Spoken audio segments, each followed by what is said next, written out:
కిందనే పెట్టుకొని కూర్చుందామా మనం చేతుల్ని? కింద పెట్టుకొని కూర్చుందామా?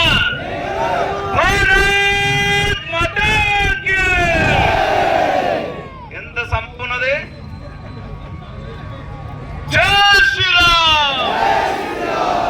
ఒకటి కాదు, 2 చేతులు కూడా లేపొచ్చు, ఏం కాదు, చెప్పొచ్చు. మనం చేతులే లేపుతున్నాం, చేతులలో ఏం పట్టుకుంటలేం కదా.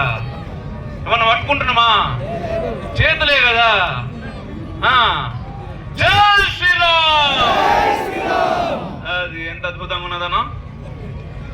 ముఖ్యంగా నన్ను ఈరోజు ఈ కార్యక్రమంలో ఇన్వాల్వ్ చేసినందుకు